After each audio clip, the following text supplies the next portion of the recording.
as far as where did I come from? I came from more humble beginnings than a lot of the other speakers that I saw, actually. My mom was a waitress. My dad is like correctional officers, like a jail guard. So like, just a normal guy from a medium-sized town in Washington State called Spokane. And, I worked at McDonald's when I was in high school for a year and to Home Depot. But I was always good at math. I was on the math team in college or in high school, and was always a big fan of like complex problems and became a chemical engineer. I have a chemical engineering degree. But I found out later that being a chemical engineer means you're building factories. And I'm also kind of a hippie. So like, being a chemical engineer didn't really jive well with like how I like to live my life. So eventually 2008 came around. I was designing power plants, and it like layoffs were coming through, and I actually asked to be laid off. I was like, hey, I don't have any kids or like house payments or any of that stuff like a lot of these people do, like pick me basically, right? So I got to enjoy unemployment for a while and really think about what I want to do with my life. And I basically was ready to exit the system. I didn't want to be part of the financial industry anymore. The whole game felt rigged and not to make the world a better place, right? I always had this dream that money should be happiness points, and that like it should be rewarded to people who are making the world a better place, whether it's for individuals or for society. And that's not how the world works. So I really I didn't know what to do basically. And so I just I've never really spent money. Like even this beautiful place that I'm at, it's $900 a month. It's not like I'm not really, I don't know. I don't like spending money. I don't really like consuming that much. So I had saved up a lot of money as a chemical engineer and just traveled the world for 2 years in a while. Went to Burning Man the first time, and that was 2011. I haven't missed one since. And I went to, just I went to South America. Actually came to Vilcabamba, where I am now, about a decade ago, and just kept traveling India, Thailand, and uh, any place that I could, hitchhiking in Australia, and having a lot of fun. Eventually, I became a Thai masseuse for a little bit, and had a lot of fun doing that in Los Angeles. And but during that time as well, part of the things that helped me continue was that I moved all my money out of the banks and into gold and silver, because I just didn't want to be part of the system. And at the time, gold and silver went up a lot, so I was able to live off that while I was on vacation, or on vacation, where I wasn't really being productive, other than like for society, more being productive for myself. And so when I had heard about Bitcoin, but it was really hard to get without like wiring money to Japan. So eventually, one of my friends figured out how to get it, and I traded gold and silver, $3,000 worth of gold and silver, for Bitcoin in 2013, right after the Cyprus crash, like in April 2013, at like $80. I was very lucky, obviously. And when it went up to $1,000, I was like, what is this? How did that happen? And I fell into a rabbit hole, and I still haven't gone out.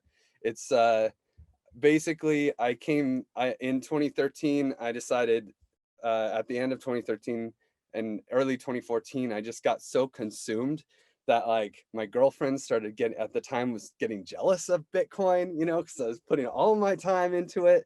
And I dove in, and I was like, you know what? I'm going to bring Bitcoin to Ecuador. So I actually came back to Ecuador in 2014, and they have like a 5% tax on money leaving the country. So I thought, well, Bitcoin's perfect, right? Well, they figured that out too, and they made Bitcoin illegal. So my plans of like trying to build an economy here for that just kind of went out the window. And while I was doing that, because I had a chemical engineering degree, but I don't have any software background, so I wanted to get a foothold in the industry. So I ended up getting a master's degree in digital currency in 2016. And I was the first person. I was part of a group of 9, a cohort of 9 people, were the first people to ever get any degree in digital currency, as far as I know. And but a week before, so while I was getting that degree, I wrote a white paper for a bike sharing economy that was run by a DAC. DACs are like DAOs, but that was the terminology at the time. And I made a really entertaining video and sent it to the Slockit guys. This is like Christoph Jens and Stefan Twall and that whole crew.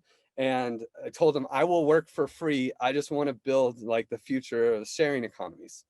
And so they hired me, which was pretty easy because they didn't have to pay me. And so and we started building the DAO, and that ended up being a pretty serious project and a pretty serious failure, as well as an interesting success. I think it's the only hack that ever happened where everybody won. We got hacked. We raised $150 million, and we're apparently too big to fail.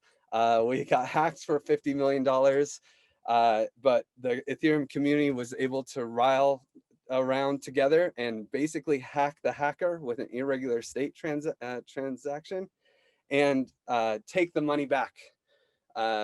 While before that happened, though, that was still uncertain. And me and another team actually, when the hacker stole $50 million, me and another team, we called it the Robin Hood Group, which became the White Hat Group, which I helped lead. We hacked the DAO for the rest of the money. So we ended up having about 10% of all Ether in existence in our contracts in our hands. And when the hard fork happened, it took all of that money from us as well as the bad hacker. And then, but then when the hard fork happened and Ether Classic existed, then there was 10% of all Ether Classic in existence in our hands. So we had to figure out how to give that back to everybody. And once the DAO, I kind of was leading basically the DAO cleanup. There were a lot of edge cases, people who put more money than there was this extra balance thing. There were lots of little side stories of the DAO. It was not a clean cleanup process, but we finished it for the most part. And then I started a project called Giveth, which is basically, the goal was to build the future of giving. And this is where my story really begins in the crypto space. Like, I mean, obviously the DAO was kind of fundamental, and it put me in a place where I have such strong network connections and really trust, right? Like I built a very strong trust network. We had 10% of all Ether in existence and we gave it back, you know? And then actually a year later, there was this parity multi-sig hack that happened, and we were able to steal $210 million from all these various multi-sigs and that were at risk, and then create a system of giving it all back to everybody, right?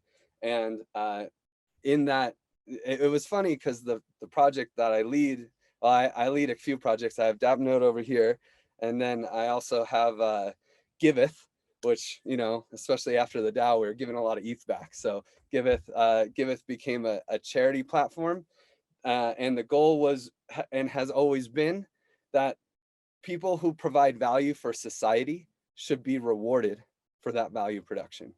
And in our current system, they're not.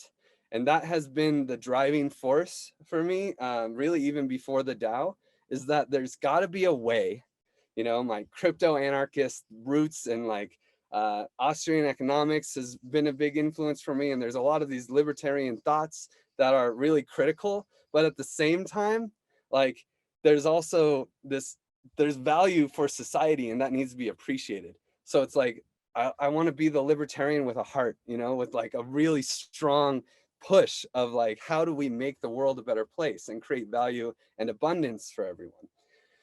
So Giveth was the start of that. It ended up going in a different direction than I intended, actually. I'm a big fan of decentralized efforts. I try to be a servant leader and make sure that people who are part have a say. And I ended up bringing in a lot of nonprofit people into Giveth, and they took it in the nonprofit direction. When I want nonprofits to make profit. That's really important to me. So, and I think it's part of Unit's philosophy as well, which is very exciting. So Giveth evolved. We wrote some cool smart contracts, mini-me token, which Aragon uses, Swarm City used, Status uses. A lot of big projects use this token contract, and anybody who uses an Aragon DAO is using it. We created a donation platform, but it never, you know, in fact, this is a good example of something. I started a lot of micro movements in the Ethereum space. One of them was called Scaling Now. And the Giveth community ran into problems. We were trying to create like nonprofit structures on Ethereum using smart contracts, kind of complicated smart contracts. And then CryptoKitties happened and gas got outrageous. So we were like, oh man, it's going to cost $100 for a charity to create a contract on Ethereum to use our system. That's not going to work. So we need scaling now, right? And so I started the Scaling Now thing, and Giveth really went all in. We attracted all the scaling researchers, and we built a community so that they could all share information and be one united force with a shared goal and not be competing with different strategies. We even had a conference in Barcelona where we had, you know, ZK rollups didn't exist at the time, but basically every other scaling strategy, we talked about sharding, we talked about side chains, we talked about plasma, we talked about state channels. They're all there talking to each other and creating community. But we were doing that at a loss.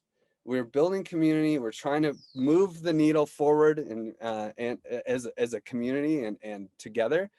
But it had a free rider issue. We're creating value, but we're not being rewarded for it. So eventually we had to end the Scaling Now movement. And we still have these scaling problems, unfortunately. But we moved to you know, focusing on what we needed to focus on, because it was bear market, and we just continued to grind until eventually I realized that Giveth was not going to be the future that I wanted it to be fast enough. It was for the nonprofit industry, and nonprofits are not ready to go where I want to go. You know, I want to go to a world where people who provide value are rewarded. So I started another project. I mean, I started DAppNode. I helped create Ident3. You know, I started this S Signals. I'm like a serial nonprofit crypto founder, basically. And I started this other project that I'm really excited about called the Commons Stack. And Commons Stack is like the tech stack and cultural stack for building commons that are sustainable and regenerative for people who are creating value. And the dream here is to create micro-economies. And it's really want to focus on the next big thing is, this is a David Bollier quote, the next big thing is lots of small things. I'm not really into this idea of like, oh, let's replace the government with one massive government. No, that's like the same thinking is not going to get us to a different place. So we need to, you know, and Elinor Ostrom has been a huge influence for me. She has a great quote as well. That's like, you know, bureaucrats and government officials, no matter how well-meaning, are never going to produce a better solution than the people on the ground that have a clear understanding of the situation. And I think I butchered her quote. It was kind of long, but I think Elinor Ostrom, she's a Nobel Prize-winning economist, first female to ever win a Nobel Prize in economics. I think the second one just happened a couple years ago. But she basically disproved the tragedy of the commons. She says, no, guess what? People are smart. You know, if they see that there's a problem with how they're dealing with their shared resources, they can talk to each other and they can figure out how to solve these problems. And she did case studies on, this is what won her the Nobel Prize. She did all these case studies on commons management that had lasted generations, over 100 years. She only studied shared commons that had lasted over 100 years. And she found that there were so many similarities for successful ones. And she created 8 principles. It's just 8 sentences. And anyone who's building a community that really wants to survive, I really think that looking at those 8 sentences and making sure you can check them off is very critical. And so that's what we're trying to do with the Commons Stack, is we're trying to make sure that we're combining Ostrom's principles with really bleeding edge blockchain technology, so that we can create sustainable regenerative commons, and people who want to, in a small town, basically provide shared, uh, like take care of a river, build some roads, the things that usually you need governments or nonprofits to do. Our goal is to make sure that you don't, that you can actually do it yourselves, and that you can be rewarded, and it can be sustainable, and more than sustainable, regenerative. Okay, I think we're here now. I got us to here. Well, that was amazing, Griff. Thank you so much. Like, love to hear you like continue and carry on. I guess like one thing curious is what does the future look like then? So like, when this common stack like economy is a reality, governments are not these huge entities. It's very much distributed. Like, what does that look like? What is it? What is a company? What is a nonprofit? Like, how are things? Yeah. Okay, yeah. I think before I talk about what the future looks like, let's talk about the present. So right now, let's just talk like as a basic economics. There's these ideas of economic goods. So there's 4 types of economic goods, and a good is something that provides value for people, right? So because there's 4, there's 2 dimensions, right? There's rivalrous and non-rivalrous, which means that and then there's excludable and non-excludable. So an excludable rivalrous good would be your cell phone, right? If you're using your cell phone, it's really hard for me to use your cell phone, right? And you can exclude me from using your cell phone, and you can put it in your pocket. A non-excludable good would be, a excludable non-rivalrous good would be an amusement park. An amusement park you have to pay a ticket to, but if I'm on the roller coaster and you're on the roller coaster, we can enjoy it together equally. It's fine, right?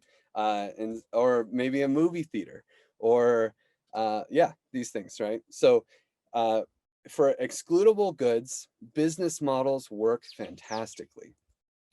In the economy, because we have the economy, unfortunately, in the economy, you have to create exclusion for a business model work. You need customers. Otherwise, you are subject to the free rider problem. For the other half of the economic goods that we all need and enjoy, they're considered non-excludable goods. So a non-excludable rivalrous good would be like a forest, right? If I go in there and walk in the forest, but another guy wants to like cut down trees and build a house, he would really be like, it would be a rivalrous situation, right? Most excludable, non-excludable goods are in this category. This category is generally called common pool resources, and this is where Elinor Ostrom really focused her attention: is how do we create systems that can sustain common pool resources?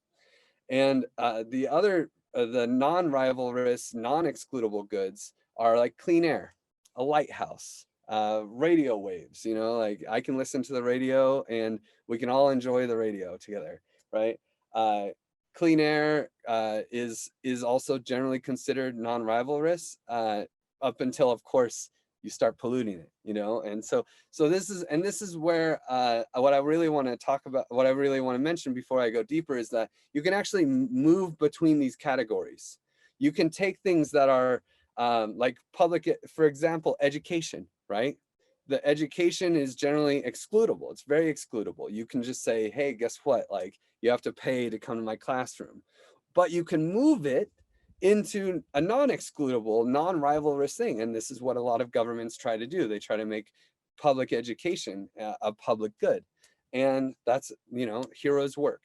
Of course, things can be better, but it's very nice effort. You can also go the other direction, like national parks in the US. They have a national park pass. If you want to drive your car into the national park, you have to give them $15 or buy a yearly pass for $35. They took something that was basically non-excludable, and to make it more sustainable, they moved it into the excludable category. And this is also IP, right? Ideas are generally non-excludable, non-rivalrous, but we take them through intellectual property. We move that into the excludable category. Okay, so this is the foundation that we're working with. And non-excludable goods are generally considered a market failure. And this is because of this free rider issue and blah, blah, blah. So the future, to me, looks a lot like what it looks like now for excludable goods, but also for non-excludable goods. Instead of having business models where people are competing, like there might be 3 Indian restaurants on your block, right, competing to provide the same service. I want to see this exact same solution for non-excludable goods. I want to see competition. I want to see people competing to keep the river clean. I want to see people competing to make better roads. I want to see people competing to provide, infrastructure solutions for society. And this, what is it, co-opetition, right? Like we need a mix of competition and collaboration to push us forward as a society. We need both. We need to be collaborating, but we also need like some competition to figure out which ideas are the best, yeah. So the future looks to me like lots of economic models that are solving public goods issues, competing, and you can have competing economic models, which are you could almost think of them like organizations, like corporations, but instead of having shares, they have an economic model where they are competing to provide value for society. That's super amazing. So like, how do you kind of imagine that this model would get implemented into society? Like, what's going to be the catalyst? Like, how can we sort of accelerate it? How can, someone in the call kind of say, I love what you're saying. How can I get involved? How can I support? How can I create my next venture alongside the way that you've described? So there's, have you guys ever seen this documentary called General Magic? I think it's important, honestly, for any innovator to watch at least the 2x speed. Find this documentary called General Magic. If you're not an innovator, don't worry about it. I'm going to give you the cliff notes right now. Basically, this group spun out of Apple. They named themselves General Magic, and they're like, hey, we're going to create the future of telecommunication. And they basically invented the smartphone in 1995. They created emojis. They created apps. They were the first people to make a touchscreen that could go in your pocket. These guys were the innovators, and they had the future at the palm of their finger, at the palm of their hands, right? But then they were only able to sell about 3,000 copies. It was 1995. The internet didn't have a foothold in society. People were still happy using corded telephones, much less like cell phones. It was too early. Society wasn't ready for what they had to offer, even though it was the future. And I don't want to get into this trap. So I'm very lucky. I have Giveth, which Giveth's intention is to create a system similar to donations that already exist. Meet people where they are, right? And it's great. Like, the dream is just to take governments and taxes out of the equation, but give people the same expected situation where they donate to a nonprofit, but instead of getting a tax deduction, they get what we're calling givebacks. And this hasn't actually been released or formalized. It's still in the works, like, hey, like, don't quote me on this, please, because we never tweeted about this or anything. But effectively, we want to make sure that they can get a discount on donating and have ownership of the platform by doing so. So effectively, we want to be a donor-owned platform, and we want to give people like be the gateway drug into the crypto scene. Right now, if you want to raise crypto as a nonprofit, Giveth is by far the easiest way to go. We want to meet people where they are. You can log in with a Google account, you get an Ethereum address, you can receive money on XDAI or Ethereum, and it just goes into your wallet. And we're working on fiat on-ramps and off-ramps to make that also easy.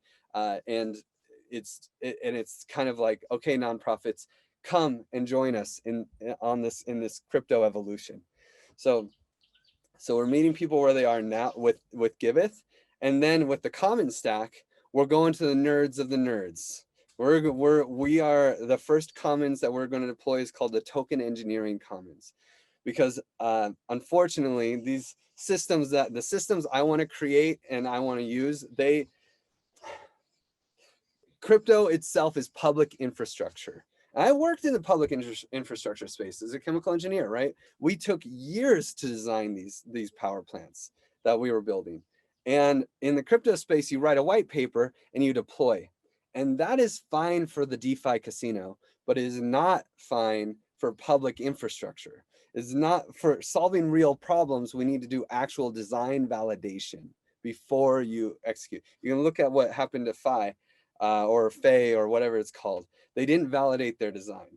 They didn't prepare for raising too much money. This is kind of like the interesting thing that's happening this week in the DeFi space. The stable token that is now worth, I don't know, somewhere between 70 and 30 cents, but raised $2 billion, added $2.6 billion of liquidity to Uniswap.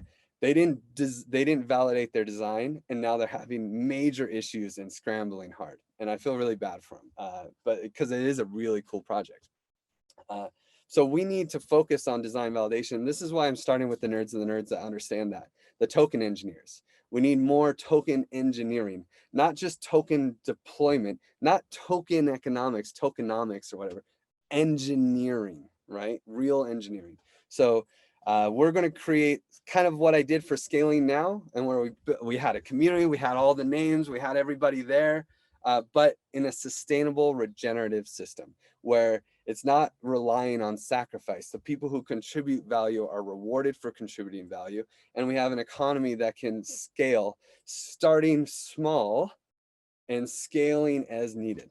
And this is using bonding curves, conviction voting, and all the crazy stuff that like no one really understands outside of the token engineers. So we'll work with them, we'll let them beta test this, tell us why we're wrong and how we can improve, and then iteratively, slowly improve over the next 30 years while Giveth is taking people where they are, bringing them like, one step at a time. Oh, you have a token now, you can participate in governance. Oh, look, we have issuance and we can use that issuance to make the platform better.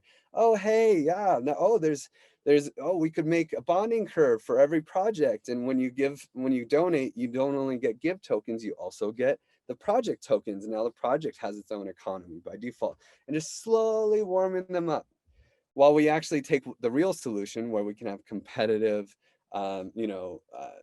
economic systems that are trying to solve problems for society, and let the nerds of the nerds that understand it beta test it and make it better. And then eventually we'll meet in the middle. And God, 2050 is going to be great, guys. 2050 is going to be great. Amazing. We have a question here from Joe Rotondi. Griff, I love your Austrian bent.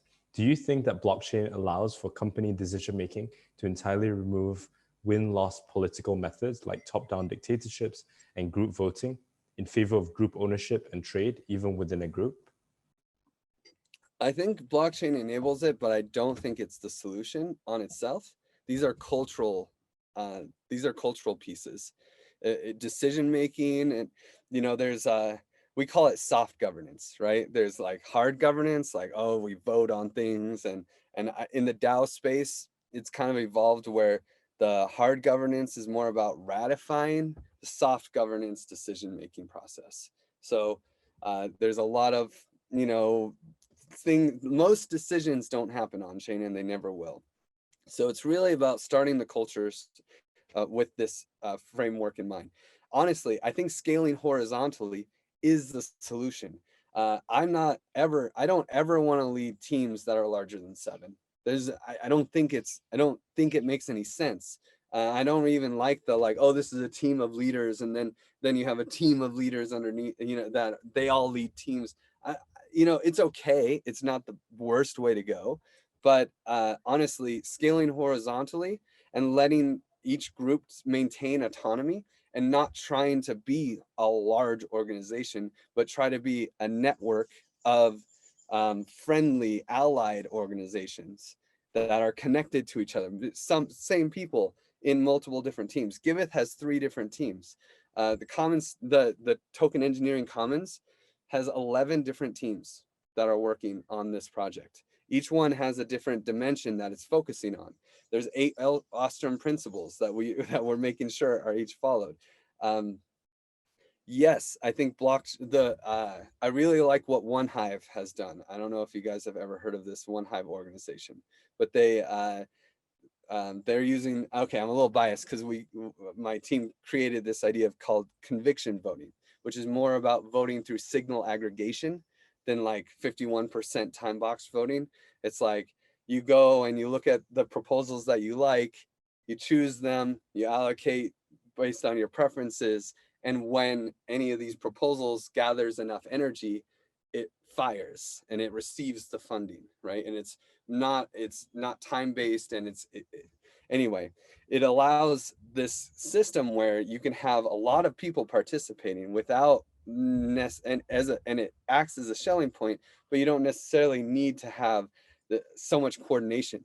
And so the way One Hive works is with swarms, and anyone can propose a swarm and say, hey, here's our small team, and we want to provide this value. Like there's the buzz, which is like they control the Twitter and the forums, and they manage the community a lot, right? And then there's different dev teams that all have different projects that they're working on. I lead one called the Commons Swarm. And we're actually funded by One Hive to build the Commons technology that we want to work on. So you know, it's this interesting ecosystem where lots of small, it really lends itself to scaling horizontally, and it doesn't require 51% consensus to actually like take a route. So I think blockchain really enables it, but it's a tool, and without the cultural like push, it's not going to get you there. Amazing. We have a question here from Yip. Based on your experience, what's the best effective way to motivate humans to contribute to a project or work at their best performance, please? I don't know that I'm the best person to answer that. I like giving people agency and making things fun. You know, I think those like just like a personal value of mine, and I'm very privileged now that I'm like, you know, crypto rich because of early crypto investment. I can really make this easy. But I always want everything to be a win-win. I don't want people to sacrifice for the organization. If I see someone sacrificing, I stop them. I will not let them. They will burn out eventually. So when people are sacrificing, you have to stop that like flat out and make sure that they are being rewarded adequately for the work that they're doing. And it's the same idea of like when you walk into a room, you should leave it better than you found it, right? It should be that way with every interpersonal relationship as well. So this is just a general attitude for life that I think creates a lot of value within a team. You know, if you make sure that you're not that they are winning just as much as you are in your interactions with them. And I really like agency, you know, giving them decision-making power. It doesn't always work out for me when I do that, but because like I said with Giveth, I wanted it to be this crypto economic like awesome thing, and it turned into a platform for nonprofits. However, now I'm strategically positioned where I can work with the nonprofits where they are, and I can work on the stuff that I want to be working on too. So, amazing. Yeah, thanks so much for that. We have a question from Mario. How do you see us moving from our centralized societies to micro societies without the current currency lock-ins? Without the current currency lock-ins will create harm, loss of utility during the transition? I don't think there wasn't like when we all started having cell phones over landlines, like there wasn't like it wasn't a revolution. This is the thing. There's this idea that we need revolution, and I love that revolutionary spirit, but I believe in evolution. I don't believe in revolution. If you tear something down, you're just going to replace it to fill the same needs and you're basically like in a revolution of a country, you're just going to have like replace one douchebag with another, and it's not going to get you anywhere. So for me, we have to have an evolutionary mindset. Evolutions take more time, but they never fail. And it's very easy for me. I don't see how the common stack or this mission can fail, because it's an evolution of human coordination around non-excludable goods.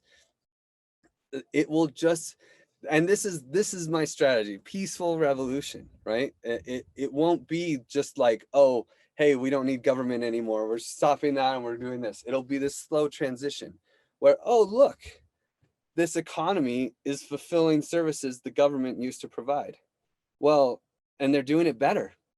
well, I guess we'll just use these guys for public education. Oh, we'll just use these guys for building the roads. Oh, we'll just use these guys for, taking care of the rivers. We don't need this environmental regulation. Oh, we don't need we don't, and all of a sudden the government just gets smaller and smaller because we just don't need them. They're outcompeted. We can't, it's not about transitioning and forcing it. It's about doing better and evolving naturally. Yep. A nice question from Anki. I love this. Evolution, not revolution. How would you describe an evolutionary mindset? Avoid imposing your values on other people. Like, just outcompete. Just like try to do better. Let's start from scratch, start from first principles, understand the problem, and figure out what a real solution could look like. Don't get restricted by what has been or what is. Really starting from first principles means like okay, like laws of the universe, laws of physics you can't really avoid, but if you're trying to save the environment using business models, you're kind of screwed. You just have to throw those ideas away and figure out how are we going to implement the new technology or new things that can change the structures and the systems that already exist, and not necessarily change them, but build new ones that will eventually outcompete. I don't know if that's the best thing. I've never really thought about this question before. So I'll just amazing question. Nice question from you. What does a token engineer look at in contrast to, say, a token deployer or a token economist? So I've audited lots of smart contracts. I mean, I'm not a smart contract auditor, but I've led teams that audited smart contracts. And when you're auditing a smart contract, you make sure the code doesn't have bugs. You make sure that the code does what it's supposed to do, what is stated in the specification. And that's really awesome. That's really a good check. A token engineer comes way before the code is written. It says, what is the stated problem? And does this design solve that problem without creating other problems? So Bitcoin is a great example. It's revolutionary. It's amazing. Like it's enabled so much awesome things, but so many awesome things, but it could have used a little token engineering. It didn't. If you read the white paper, Satoshi's like, one CPU, one vote, I don't think Satoshi thought it would, expend more electricity than, all other nations except 30, right? It's like effectively they're using as much power as more power than most nation states. So there's some clear problems that he didn't predict. He didn't expect mining centralization. And maybe some token engineering could have helped. Like, how great would it be if the difficulty kind of tapered off and it didn't have this electrical, it's a linear electrical requirement and for power and generation. And maybe there could have been a way to design that curve so it doesn't, become a runaway reaction and expand out of control. So the token engineer really takes the designs, not the implementation, the designs, and looks for not only does it solve the problem, but does it ensures that it doesn't cause other problems, tries to think about other problems that the design could cause. Amazing. Nice question here from Mario Bin. Any idea on addressing inequality? Inequality is a tough one. I think for me, UBI and these things, like, I'm a big fan. I don't know about, so I'm a big fan of human discernment as well, but I don't think, I'm pretty confident that we have enough resources to share and have everyone's basic needs covered without any sweat. Like, come on, how much food gets thrown away? Like, there's just so many broken systems that are preventing a fair distribution of resources. However, I do not believe that everyone is equal. Like, I believe everyone should have, equality, but I also believe that if you make a lot of people happy, you should be rewarded. And if you're extracting from the system, then you should be penalized.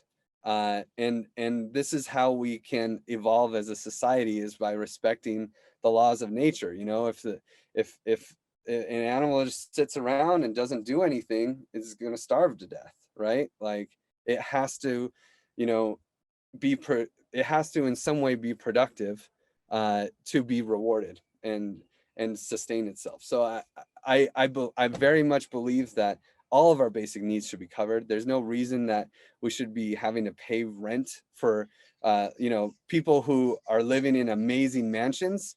They should have to pay rent, right? They should have to you know, to have this abundance, this like above the level and beyond. Hopefully they've created a lot of joy and happiness for society to be rewarded like that. But at the same time, even if you do nothing, absolutely nothing productive, not even doing art or things that aren't normally rewarded, you shouldn't have more than your basic needs covered, right? We need this like incentive design.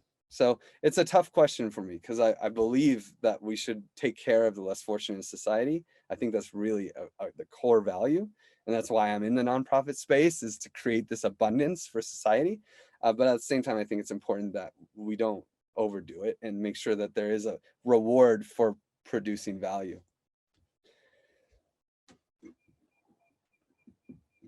Amazing. Nice question here from Mario. How to prevent externalization of cost? Well, how is it that that can be externalized? That's the piece that I don't like, right?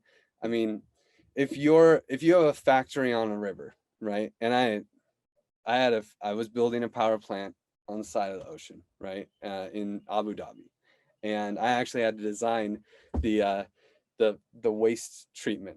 And it was like, I was working on natural gas power plants, which are relatively clean. And especially out there, they're just going to burn the natural gas anyway, because they're mining the oil. So sending the natural gas to a power plant and then burning it, actually, this is effectively carbon neutral for that process.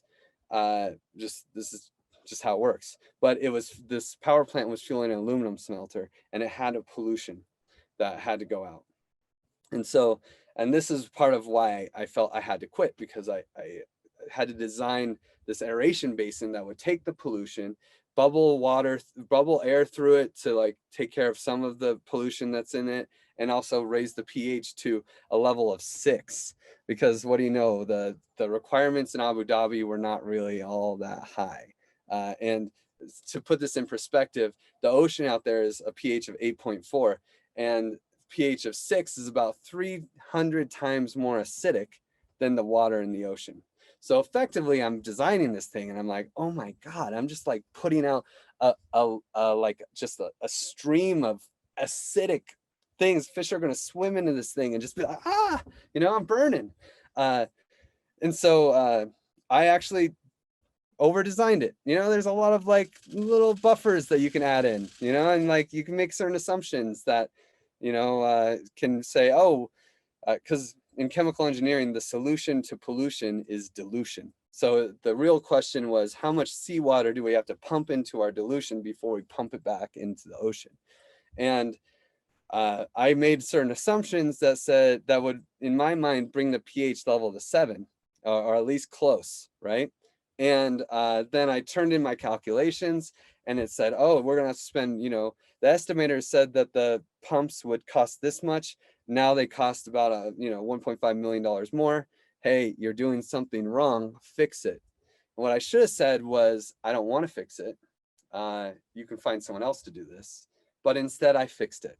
And now there's probably some horrible pipe being sent into the ocean. And by a pipe, I mean like a 300, like this huge cement like thing that we could have a class in, right? That's just sending pollution in the ocean.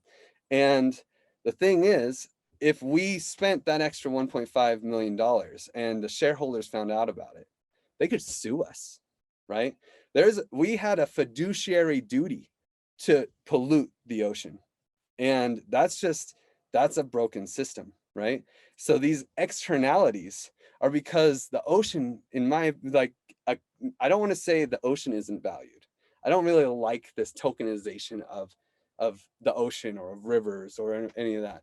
But the value of a clean ocean and the work that it takes to maintain a clean ocean should be valued. And that's how we protect externalities, is we start valuing the destruction of an economic good. Or sorry, we start understanding that we're losing value, and we recognize that value through some means where it can end up on a spreadsheet, and the people with a fiduciary duty can be like, well, this, if I don't pollute this river, I can be supported by these other credits that I can receive, like carbon credits. This is an economic solution that's very, very popular. It's not easy though, right? Creating an economy, these are socioeconomic systems. Carbon credits are not really working very well because the social layer is a little broken. Like, people don't trust the issuance of them. People don't, it's too big. It's way too big. It's much easier to start these things small and then evolve out of it. So that's my strategy for protecting against externalities, is by recognizing the value that is there. Amazing. So we've got time for about maybe 2 more questions. One question is, what has been your happiest moment, like personally and professionally? And then maybe another question is like, what's your vision or dream for the future? Like, what's one issue, whether it's the ocean, what's the environment, the forest, or social mobility? Like, what are things that you really care about and you feel that really need to be addressed? Happiest moment, man, I don't know.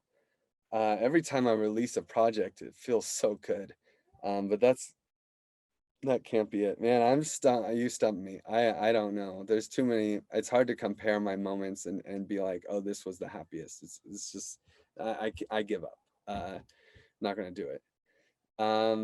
And what was the other question? Can you say that again? Yeah. So what's like a big problem in the world that you think, it needs to be solved, and what's the like something that you care about, whether it's environmental, social mobility, is it the ocean, is it like your vision for the future and how to kind of address and solve that?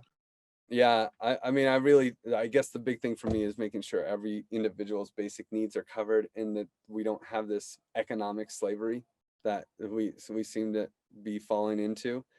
I do think that inequality is like the biggest issue to address. I'm not going to pretend that I have any idea of how to solve it, but I think the best start, or the place I would start, is just making sure that we have these public goods for everyone. It's not just like Americans, it's that we have public goods for people in India and people in the Philippines. And the poverty I saw in the Philippines, like, it's just obscene, and yeah, human rights need to start taking into the Maslow's hierarchy of needs. That's what I would like to push. Amazing. Well, thank you so much, Griff, for your time and sharing your insights. It's been super incredible and inspiring. And